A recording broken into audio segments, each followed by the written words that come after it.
What up? This is Franchise 2 Sports speaking. Before I get into the topic, um, many of you might know this, but this came as a shock.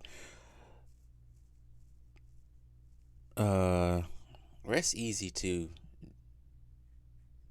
Dwayne Haskins, quarterback for the Pittsburgh Steelers, drafted by the Washington Redskins in 2019. Big time quarterback, Ohio State. It's always sad seeing somebody of young pass. It's always seen somebody pass away, but somebody that young, only 24 years old, that young, pass away, especially when you actually technically at work or trying to get better. Sad hearing that today. Came as a shock. Never want to hear stuff like that. So, rest in peace to Dwayne Haskins and condolences to his family. Alright, let's get into this topic right quick. When I think about the NBA's top 75 players of all time, there was some thought to it that I actually came up with. I thought some people shouldn't have been on the list. In my humble opinion, I'm going to say this one more time. In my humble opinion, I think James Harden is not a top 75. Jacking up threes, baiting defenders into fouls. Most of your points coming on the free throw line. Choking in playoff games, not being there. Okay. Chicken Wing Harden. Chicken Wing Harden is not top 75 for me. But enough about James Harden. But Anthony Davis is another one. But also Damian Lillard. Now, I have nothing against Dame Dollar. I like his game, but I don't think he's top 75. In that case, why not Paul George? Paul George got 7 All-Stars. Defensive teams. All NBA teams. He hasn't won a ring. He's been to the conference finals twice. 3 times, I think. I think twice with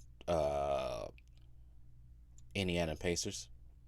Once by himself with the Clippers last year. But that's not the case I want to make here. Now, I personally thought Tony Parker was primed for the top 75 list before those 3. Now, you look back at Tony Parker's career in the NBA. In the beginning, the Spurs had doubts about Parker, not knowing he can hold up in the league, even though he played in leagues overseas. But also at the same time, college scouts, when he first showed up in America in 2000, 2001, 1999, the college scouts loved him when he played at the Nike Hoop Summit. There was like colleges like UCLA all bidding for him, and I think he ended up just going back overseas to France, ended up playing until he was drafted. But during his first year, he's behind Antonio Danos on the Spurs, but he quickly became like a starter, a starter. And he was also part of the 2001 All-NBA rookie team and leading the Spurs in assists and steals in his rookie year.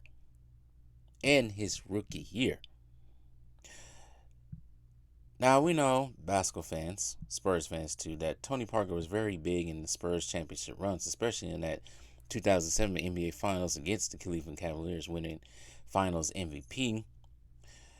During the 2000s, you think about all the point guards like Steve Nash. I don't think you count Allen Iverson. I never count Allen Iverson as a point guard because he's more of a shooting guard. And then later on, you got Chris Paul, even a point to Gilbert Arenas and some others that I can't think of at the top of my head right now. Tony Parker was right there with them. Now, you think about Steve Nash, but he's up there with Steve Nash. The man, Tony Parker, is top 10 in playoff points and assists all time right now as we speak. That's pretty hard to do. He's a 6-time All-Star, 4-time champion. He played defense well at his height of 6'2". Now going back to the playoff points, you gotta think he's top 10. I think he's like 8th or 9th in playoff points. And doing a little research on that whole thing, you gotta think, who will be in front of him? Who will be in front of him? You gotta think people like Jordan, maybe like LeBron, Kareem. Them type of people are in front of him. That's a lot of good people, but he's not on the top 75 list. I'm just thinking that off the top of my head right now. But he's not on the top 75 list. Hmm. Like I said, he's a 6-time All-Star, 4-time champion. He played defense well at his height at 6'2". Made LeBron second guess in that 2014 finals. He was a slasher, got to the basket with ease. Other players would call him one of the fastest players they ever played against. Now, he was average on free throws. He wasn't great on three-point shooting, but he got the job done. He was more of a mid-range shooter, like I said, slasher. Yeah, he never won a season MVP, but neither has Damian Lillard nor Anthony Davis. James Harden, no, that's a fraudulent one. Fraudulent. Plus, he was a great player overseas as well, but we don't average overseas into the NBA top 75. But he averaged 15 points a game with a total of points of over 19,000 points. And once again, he won 4 rings. Lillard and Harden, they haven't won anything. Anthony Davis didn't win anything until LeBron came around. And some of Harden's accomplishments are like empty calories, but it is what it is. Whoever votes for these people to get in the top 75, top 50, I don't know. They did the same to the Detroit Pistons, Joel Dumars, for the young cats out there. Played alongside Isaiah Thomas, probably one of the best wing defenders in the history of the league. And he's still not on that list. He still can't make the top 75. And Kyrie Irving's not on there too?